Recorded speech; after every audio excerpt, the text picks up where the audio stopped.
အားလုံးပဲမင်္ဂလာပါဗျာကျွန်တော်တို့အခု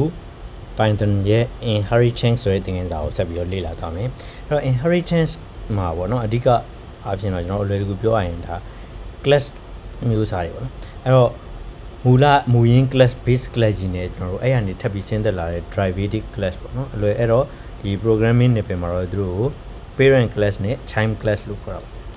နော်အဲ့တော့အဲ့ class ဒီအကြောင်းဆွေးနွေးတာပေါ့အဲ့တော့ parents class တခုတိစောက်ဖို့အတွက်ကတော့လွယ်ရပါတော့ဒီဥမာပေါ့မှာ class ကိုကျွန်တော်တို့ person ဆိုတဲ့ class တခုစောက်ထားတယ် PG သတိထားမယ်နော် person ဆိုတဲ့ class တခုကိုစောက်လိုက်အဲ့တော့အထဲမှာ definition ကိုနော် ing function နဲ့ဖွင့်ထားတယ်ဒီ first name နဲ့ last name ဆိုတဲ့ variable နှစ်ခုပါမယ်အဲ့တော့ဒီ self.first name ဆိုရင် f name ပေါ့နော်ဒီနာမည်ပေးထားပြီးတော့ self.last name ဆိုရင် l name ဆိုပြီးတော့ပေးထားတယ်ဒါဆိုရင် first name နဲ့ last name ဆိုရင်ဒါသိပြီပေါ့နော်ဒီ l name နဲ့ f name ကိုပြောတာပေါ့နော် last name first name ကိုအတူတူရေးထားတာပေါ့ဟုတ်ပြီအဲ့တော့အဲ့ဒီမှာကျွန်တော်တို့ဒီမှာ definition ဖွင့်လိုက်တာပေါ့နော် print name ဆိုရင်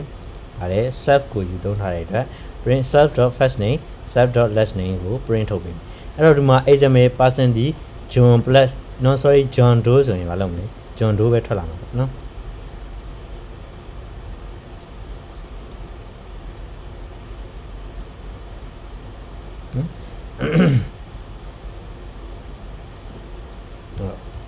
ဟုတ်ပါနော်ဒါတော့ class ပေါ့အဲ့တော့ midi class မဆို parents class ဖြစ်နိုင်တယ်ပေါ့နော်ထဲထဲမှာကျွန်တော်တို့ student class ထပ်ဆောက်လို့ရတယ်အဲ့တော့ class ဆိုကြပါစို့ student ဆိုပါနော်အဲ့တော့ student class ဒီဘာကိုယူသုံးမလဲဆိုတော့ person ဆိုတဲ့ class ကိုယူသုံးလိုက်မယ်နော် person ဆိုတဲ့ class ကိုယူသုံးလိုက်အဲ့တော့သူဒီ person ထဲမှာရှိတဲ့ first name last name တွေကိုယူသုံးမှာဖြစ်တဲ့အတွက်မိတိအရာမှာ empty မဖြစ်ရတာဖြစ်တဲ့အတွက်ဒီမှာ pass လေးနဲ့ထားခဲ့လိုက်နော်ဒါဆိုရင်ကျွန်တော်တို့ဒီ person class sorry student class ကိုကျွန်တော်တို့သုံးလို့ရသွားပြီပေါ့နော်အဲ့တော့ student class မှာဥပမာပေါ့ကျွန်တော်တို့ကဒီမှာx ပေါ့ဒီမှာ student ဖြစ်သွားပြီနော် student နော်အဲ့တော့ student ကဆိုကြပါစို့ဒီတိုင်းပဲထားရအောင် John Doe ဆိုပါနော်အဲ့တော့ x တော့ကျွန်တော်တို့ဒီမှာပေါ့ဒီ run လိုက်မယ်နော်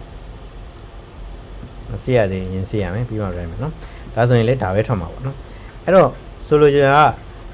ကျွန်တော်တို့ခေါ်လိုက်တာတော့ student class ပဲဒါ student class ဒီအကုန်ရေးစရာမလိုတော့ဘူးသူက parent class ဖြစ်တဲ့ဒီ person ဆိုတဲ့ class ကကောင်တွေကိုယူသုံးလိုက်တာနော်အဲ့တော့ဒီ class ဒီမရှိရင်အောက်ကကောင်အလုပ်လုပ်မှာမဟုတ်ဘူးနော်ဒီအပေါ်ကကောင်မရှိဘူးဆိုရင်အဲ့တော့အဓိကပြောချင်တာကတော့ student ဆိုတဲ့ class ကဒီနေရာမှာဒီ child class ပေါ့နော်အဲ့တော့ child class အနေနဲ့သုံးထားပြီးတော့သူ့ကိုအပေါ်မှာရှိနေတဲ့ကျွန်တော်တို့ဒီ person ဆိုတဲ့ parent class ကနေပြီးတော့ယူသုံးလိုက်တာနော်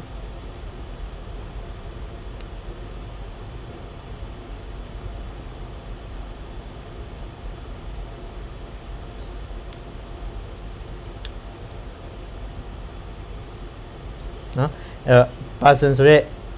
parent class ကနေယူသုံးလိုက်တယ်ဒီမှာနော် pass ထားခဲ့လိုက်မယ်ပြီးရင်ကျွန်တော်တို့ဒီမှာဒီနာမည်တစ်ခုသတ်မှတ်ပေးလိုက်တဲ့အခါမှာအဲ့နာမည်ပဲထွက်လာမှာပဲကျွန်တော်တို့ခေါ်သုံးလိုက်တာ student class ပြင်မယ်သူဒီ person ဆိုတဲ့ parent class ကနေယူသုံးထားတာဖြစ်တဲ့အတွက်ပေါ့နော်ဒီ class မှာသတ်မှတ်ပေးထားတဲ့အတိုင်းပြန်ထွက်လာမှာဖြစ်တယ်ပေါ့နော်အဲ့တော့ဒါတော့မထူးဆန်းဘူးပေါ့နော်အဲ့ဒီမှာဆိုရင်ကျွန်တော်တို့ထပ်ပြီးတော့အဲ့ student class မှာအပြည့်အစုံရေးလို့ရသေးတယ်ပေါ့နော် ing function နဲ့ရေးလို့ရတယ်definition ing function self name first name last name ဆိုပြီးတော့เนาะပထမဟို parent class ကပုံစံမျိုးအတိုင်းပဲပြန်ပြီးတော့ရေးလို့လေရသေးရပေါ့เนาะအဲ့တော့နောက်တစ်ခု person dot ဆိုပြီးတော့ပေါ့เนาะဒီပုံစံနဲ့လေရေးလို့ထပ်ပြီးဖြည့်ပြလို့ရသေးတယ်ပေါ့เนาะအဲ့ဒီထဲမှာအဲ့တော့တကယ်လို့အပေါ်မှာမပါသေးတဲ့ဟာကိုထပ်ဖြည့်မယ်ဆိုရင်ဘာလို့သုံးလို့ရသေးလဲဆိုတော့ self dot ဆိုပြီးတော့ဒီမှာပေါ့ဒီမှာဆို graduation year 2019ဆိုပြီးတော့ထည့်ထားတာပေါ့เนาะအဲ့တော့ဒါကဒီအပေါ်က first name last name နဲ့မှာမပါဘူးပေါ့အပေါ်က person ဆိုတဲ့ class ထဲမှာမပါဘူးသူကထပ်ဖြည့်ထားတာအဲ့လိုဒီလိုပုံစံနဲ့ထပ်ဖြည့်လို့လည်းရသေးတာပေါ့နော်အဲ့တော့ graduation year ကို2019ဆိုပြီးဖြည့်လိုက်တယ်နော်ဒါဆိုရင် graduation year ကို print ထုတ်မယ်ဆိုရင်2019ဆိုပြီးထွက်လာမယ်နောက်ဒီမှာနော်ဒါတော့ graduation year ထပ်ဖြည့်ထားတာဖြည့်ထားရင်မယ်လို့သူကကျွန်တော် print ထုတ်တဲ့အထဲမှာအပေါ်မှာသတ်မှတ်ထားတဲ့အတိုင်းကိုယူသုံးတာဖြစ်တဲ့အတွက်နော် sorry ဒီမှာသတ်မှတ်ပေးထားတဲ့ graduation year ကိုပဲနော်ဒီမှာထုတ်ပြထားတာဖြစ်တဲ့အတွက် graduation year ဒီ2019ပဲထွက်လာမှာနော် x dot graduation year လို့သုံးထားတာပေါ့နော်အဲ့တော့ဒီမှာဒီတစ်ခုတည်းကိုပဲသုံးထားတာပေါ့ year ဒီ2019လို့သတ်မှတ်ပေးလိုက်တာပေါ့နော်ဒီမှာသတ်မှတ်ပေးလိုက်တဲ့အတွက်ဒီလိုပဲထွက်လာမှာဟုတ်ပြီနော်နော်ဒါတော့ပိုရှင်းတော့အဲ့တော့ဒီမှာကျွန်တော်တို့ဒီမှာကြည့်မယ်ဆိုရင်ပထမဆုံး person ဆိုတဲ့ class တစ်ခုရှိမယ်နော်ဒါသူ class တွေမှာပါတဲ့နော်ဒီလောက်ဆောင်ချက်တွေနဲ့ definition ဖွင့်ထားတာပေါ့နော် function တွေကို definition ဖွင့်ထားတာတွေ့ရပါနော်အဲ့တော့ self dot first nameထွက်လာမယ်ပြီးတော့ self dot last name ထွက်လာမယ်နော်ဟုတ်ပြီနော် first name last name ထွက်လာမယ်ဥပမာ first name Mike last name Olsen ဆိုရင် Mike Olsen ဆိုတာထွက်လာမယ်နော်အဲ့ဒါဥမာသူကဒီမှာ welcome ဆိုတဲ့နော်ဒီဟော student definition ထဲမှာ welcome ဆိုတဲ့နော်ဒီ function တစ်ခုထည့်လိုက်တာပေါ့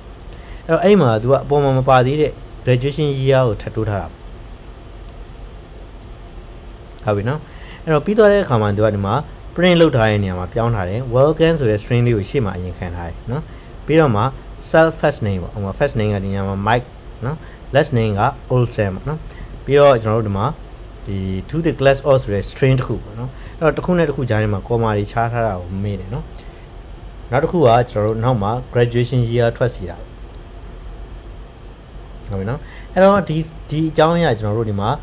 စာထုတ်ပေးလိုက်တယ်ဥပမာ mike.olsen 2019ပေါ့နော်အဲ့တော့2019ဆိုတော့ဒီ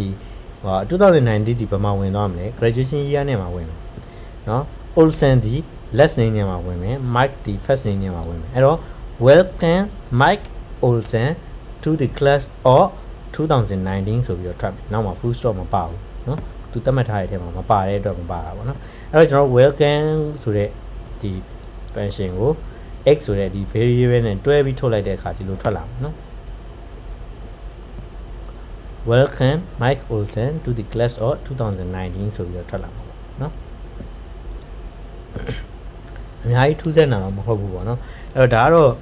ကိုယ့်ဘာကိုရိုက်ကြည့်ရင်လည်းနည်းနည်းလေးဟိုဟာဖြစ်လို့ပေါ့နော်အဲသတိထားဖို့လိုတာဒီကောင်တွေက underscore တွေနော်